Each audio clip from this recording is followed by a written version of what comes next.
Good morning sa inyo mga kaibigan. Makuha tayo ng kuday ngayong araw. Kung di nyo alam yung kuday guys, ayun yung land crab. Pinakatir sa ilalim lupa yung kasama ko, si Germel at si Tikwe. Ito yung bata. Tara. Ito lang ginagamit namin guys sa panghuhuli. Para siyang yung pana, parang baril ng unang panahon. Very effective to guys. Ito yung pinaka magandang panghuli sa kanila. Ayan.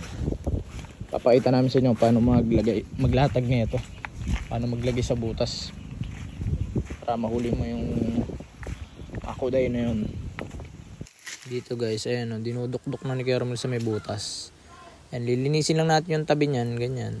Tapos kailangan niyan guys, sinisiksik yung gilid para talagang lulusot talaga siya dyan sa may kawayan na yan. Ulitin lang natin guys, ganyan lang, suksok dito, yan, mekos lang, pihit-pihitin ng konti pagka hindi pumapasok. Ayan, ganyan lang. Diba, andali, may ulam na tayo mamaya. So ito, tanggalin natin yan, ipasok natin ulit. Ayan guys, so siksikin mo lang yan, pasok. Ayan, maglalagay rin tayo dito. Kasi yung magagandang butas, pasukan na natin ang pasukan guys. Ayan, yung mga ganyang butas. Pasukan lang natin, pasukan yan. Maganda yung ganyan bago yung kakahukay lang.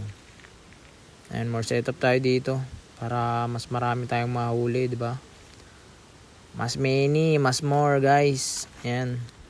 Okay, salpak lang ng salpak. Ganyan lang. Kabig dito, kabig doon. Diin konti. Pasok. Ayan. Hanap ulit. Ayan. Hawiin natin ng konti guys. Medyo makapalang putik. Yan lang guys. So baon mo lang ng baon yan. Sige. Maganda yung guys, yung sagad. Sagad konti. Ayan. Baon dito. Baon doon. Ganun lang, kasi makarami tayo. Ayan, baon lang ng baon. Kakasya yan guys.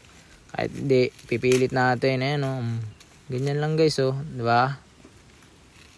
Solid yan pagka babalikan natin to guys. Babalikan nga pala natin to guys pagka paggabi na. Ayan. Kasi mag-high tide yung guys Pag high tide nun, papasok ngayon sila dyan. So, pag di sila pumasok dyan, malulunod sila. Wala sila sa buhay nila. Pag silang papakamatay, papakain na lang sila sa amin. Ayan yan. Last butas na tayo dito guys. Tara, pasukan na natin ito. Ito na. Para mabilisan na to mamaya. Harvest na lang. Pag pagpalubog na araw. At ayun nga, napakabilis. Unpredictable talaga naman ang mga weather dito guys. Ito, tara, harvest na tayo agad. Ito, unang salya. Ayun, dali agad guys. Pagkaganto pala guys, ayan nakikita nyo yung kawayan na yon na dumuduyan-duyan, nakatali. Pag gumanyan yung guys, sigurado huli na. Ayan hello, kain ka sa amin. Ay, napakasarap guys. Talagang malusog guys, masigla Ito, dalawa. Ayan hello.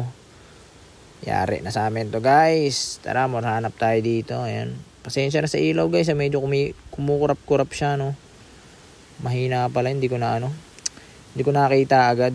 Ayan, hanap tayo dito. Susunod guys, magandang naman quality yung bibili natin flashlight, wala pa tayong budget Ayan guys, nakarami na tayo dito, nakapat na tayo dito At dito guys, tinipon-tipon na namin yung mga iba pang mga nakahuli Ayan. Para mabilisan na guys. Ayan Yun na namin lahat inipon-ipon at para isahang shoot na lang guys. Ayan Grabe talaga si Boss Tikwe. Shoot na shoot. Ayan.